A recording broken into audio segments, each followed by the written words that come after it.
Hello, Facebook friends. I am at Valor Village's event for veterans to help veterans on this Valentine's Day, to giving them homeless veterans, giving them some place to be able to come, to sit down, to be able to have a meal, and also to take advantage of services like the Veterans Administration folks are here.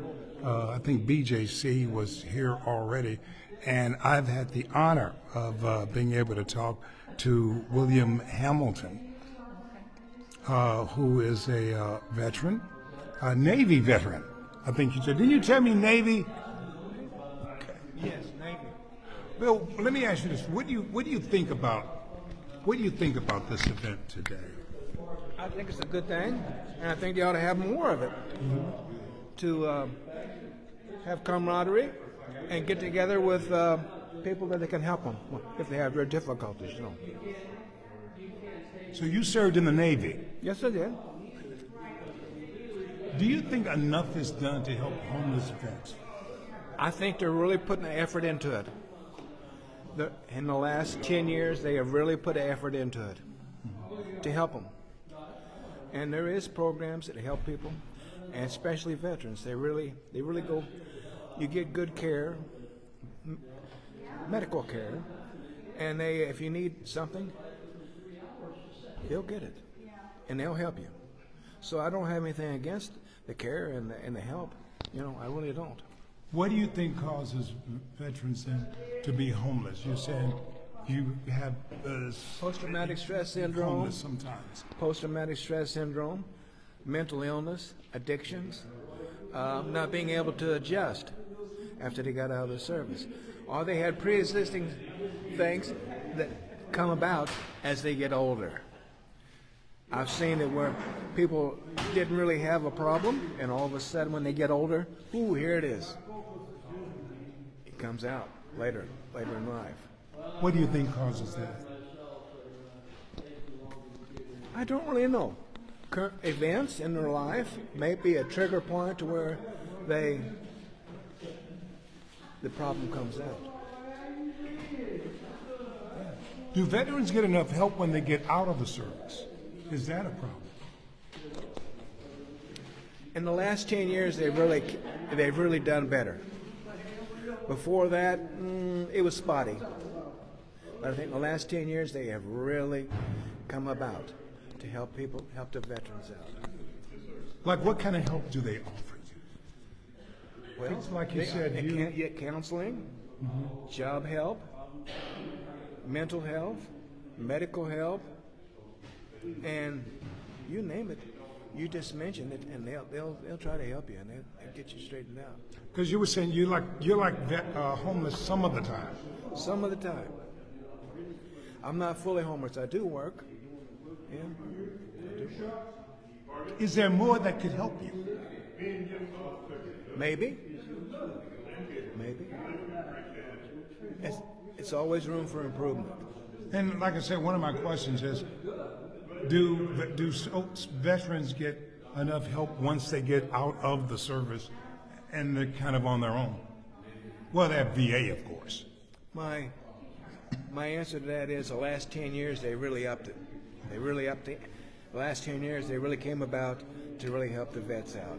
Before that it was good, but it's much better today and 10 years ago. It's much better. The VA will help you. VA has gotten better, you're saying, over the past 10 years. They have gotten better, and they have got more attuned to the problems of the veterans, so they work on it. So why do you think there still is the problem of homelessness among veterans? You got post-traumatic stress syndrome.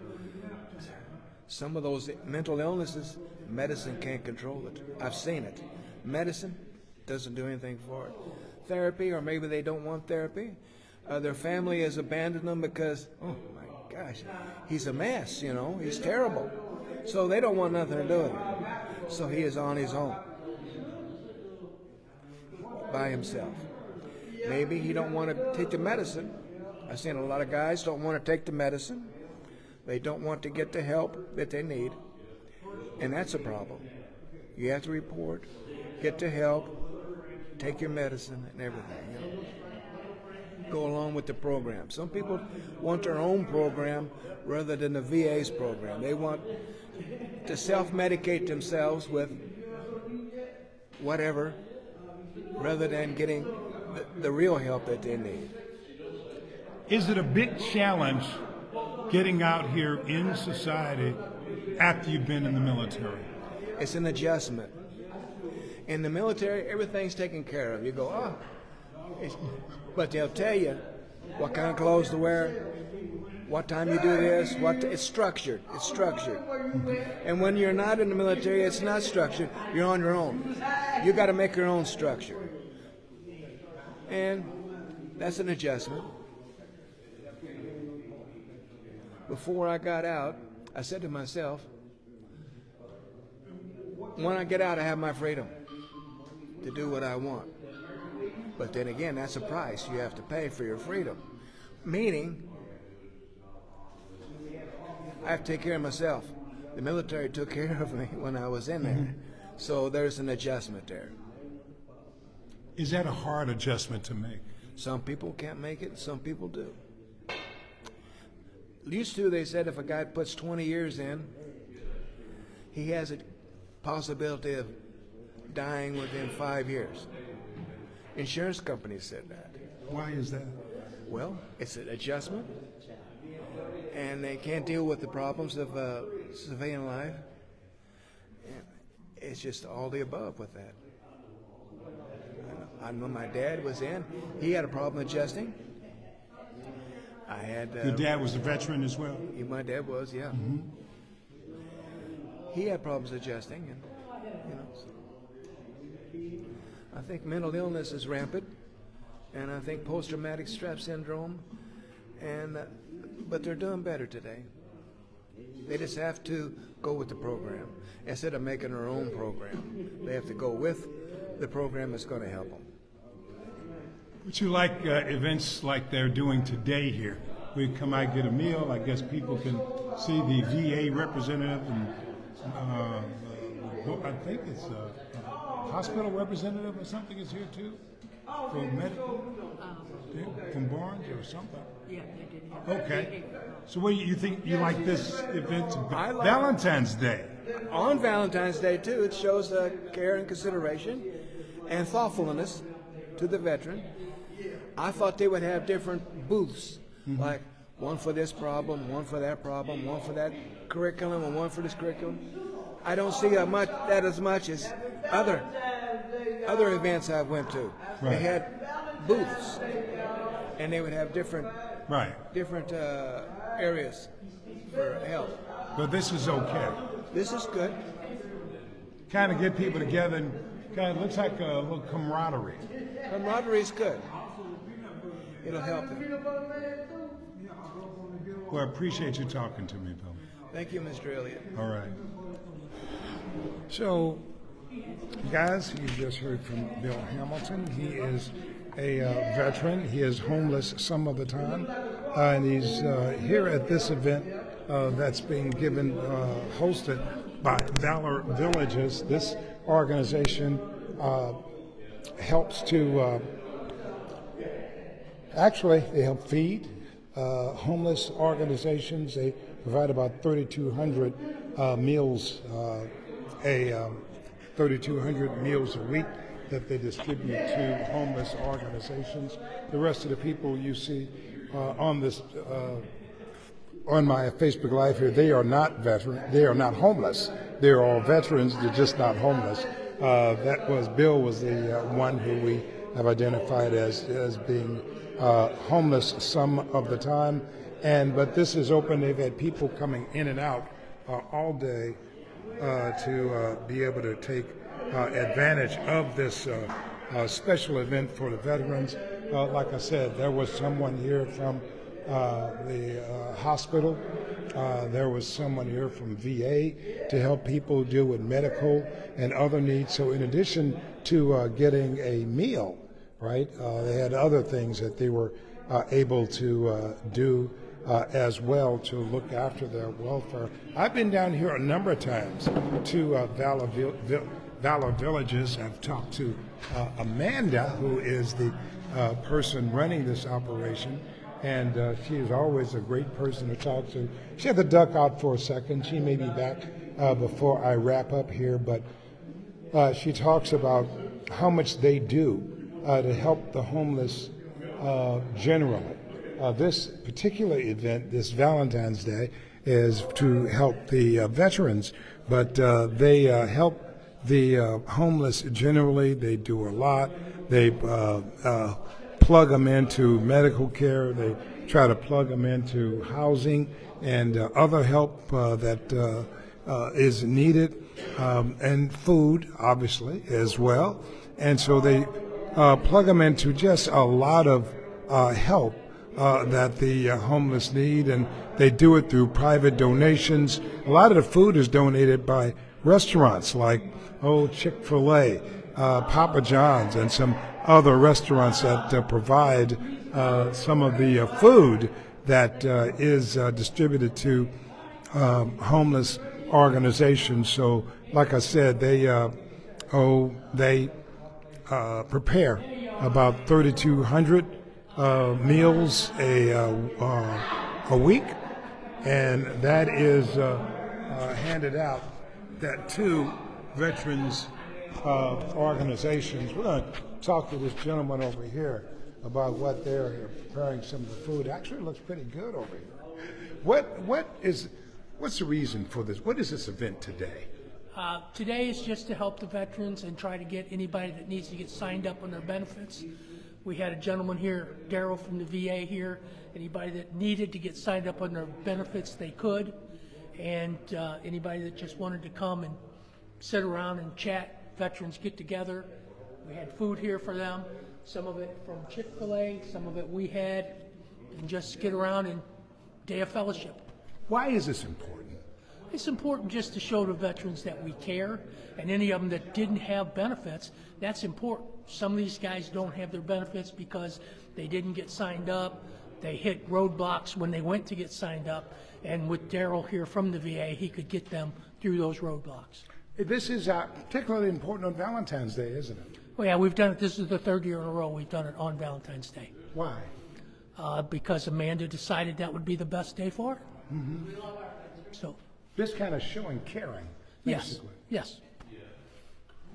So it's just to reach out, and we're close to opening the facility on Iowa, where we're going to have 19 beds for homeless veterans. What? Oh, really? Tell me about that.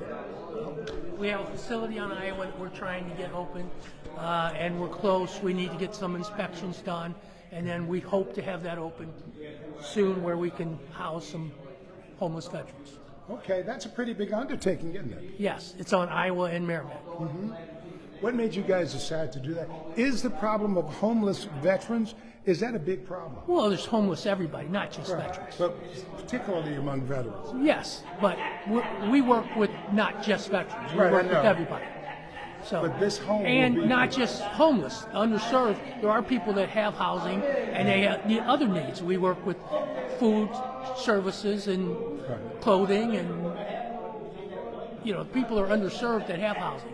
But this event today, particularly aimed at veterans. That's correct. All right, thank you. You bet. All right, here, like I said, we're at Valor Villages, and they provide a number of services. Like I said, in addition to coming and getting a meal, there was someone here from VA that could help the vets sign up for benefits if they needed it. There was someone here from one of the hospitals to help get people plugged in to medical benefits. So just an all-out effort today to show our veterans from Veterans Valentine's Day. All-out effort today just to show the veterans that this organization, Valor Villages, cares about veterans and their welfare, not only for food but other services as well, to try to help our veterans, many of whom may not feel so loved today, so they try to share a little bit of the love here from Valor Villages. Anyway, just wanted to show you this efforts for the veterans today. My Facebook. Hello, Facebook friends. I'm here with Amanda Reynolds. She's with Valor Villages, and they've had a special event for the homeless today that they provided meals and other services and everything to let veterans know that they are not forgotten. Amanda, tell us about this event today. What was the reason for it? So this is our third annual Love Our Veterans Day. So each year on Valentine's Day, we open up, we invite the VA housing to come forward and to let those people know that our veterans on the street, that they are not forgotten, that they really can come in, they can see how they qualify for benefits. Many of them don't even think that they have benefits, but when we were able to bring them in, like one today said that he was really having trouble getting through to the veterans to be able to get some papers done for a house loan that he was wanting to do. Well, the guy today that we had from the VA here was able to push that through and to get that paperwork for him. The other one was a guy that had just gotten out of the military 12 years ago, got out of the military, was supposed to file his paperwork, never did, has not really taken advantage of any of the kind of benefits that the VA, little did he even know how to file the paperwork. So he had been walking around with his paperwork for 12 years. So Why is that? How can you not know how to file the paperwork? Lack of information, I think, but also I think there's so much trauma when they come out of the military. There's a lot of trauma they're dealing with, PTSD and many other things. So what's happening is they really don't know, they're confused, they're having to be re-socialized now. They're back into society when they've been told for so many different things. So when we were able to connect him, he found out that it was easy to file the paperwork. He did that for them right on the spot. And then all of a sudden he's up for health benefits and other type of benefits that he didn't really even know he had. Are we seeing a bigger problem of homelessness among veterans? How big a problem is that? I know everybody differs on the numbers of it, and all I can really say is what we have found. So we've been open for almost 3 years. In September it'll be 3 years. The time period that we've found over 1,200 homeless veterans. That's not just St. Louis, they come in from all over. But they do stop in St. Louis. There are different places that they rest of. We do a lot of street ministry, so we know that we get out there and we talk with them. When we talk with them, we find out where they're coming from. And they settle here. A lot of them have been here for like 20 years. They're out there on the streets. Some of them have that mental health thing going on to where they just need help to be able to do that. And so here we are trying to connect them with some mental health to where they can get on the medications, get off the medications, or whatever it needs to do to get them to the point of being self-sustainable. What types of activities, what types of services and help does Valor Villages provide to the vets? So Valor Village, the reason we say villages, where it's an S at the end of village, because it's no one village can do it themselves. We have to coordinate and come together with other organizations. So we make sure those organizations say they do what they do, and we come together and collaborate on that. So Valor Village alone, we go out there and assess what's going on. We go and fill out this form for them so that we know, do they need housing? Do they need medical? Do they need IDs? Do they need birth certificate? Do they need a job? Do they need temporary housing? Do they need full-time housing? Do they need permanent housing? Do they need, like I said, job training? Or there's so many. Mental health, drug addiction, alcoholism. There's all those services that we are able to do with Valor Village. And tell me about, you're getting ready to open like a home for veterans. Tell me about that. We are at 4200 Iowa. We're getting ready to open a 20-bed facility where our homeless veterans will no longer be homeless. That's going to give them a transition part to where we can work with them. We'll have a full-time VA certified veteran there that has case management and counseling. So they'll be with somebody full-time to where we can talk with them one-on-one, work with them on where they need to go from there, and literally move them on to being self-independent. Let me ask you this, how is all this being funded? Are you getting help? Or let me ask you, are you getting help from VA, the state, the city, what? No, by the grace of God mainly. But we all know that it's a hard battle going and getting any kind of state funding or grants and all that stuff. We strictly are done by private funding. What about VA? Wouldn't they want to help in something like this? There's so many hoops to hop, shall we say, that it's a long process. We are trying to work with them. We are trying to get them to be able to come in and actually look at the housing, get us on the certified part of it. But you know what? It's got to be done. So we're going to do it whether we're affiliated or not. It just needs to be done. So you're able to do all these things with private donations. How is that possible? Boy, I can tell you, it's not been that way until recently. So What do you mean? I've actually been funding it off of my little Social Security check, and I'm retired, early retirement, so I didn't get a whole lot. Right. And also private people coming, like little donations here and there. Mainly people coming forward and donating their time. And so by them donating their time, we're able to do resources and pull together with other groups to where we can provide the food. We get our electric kept on because people come together and pay that.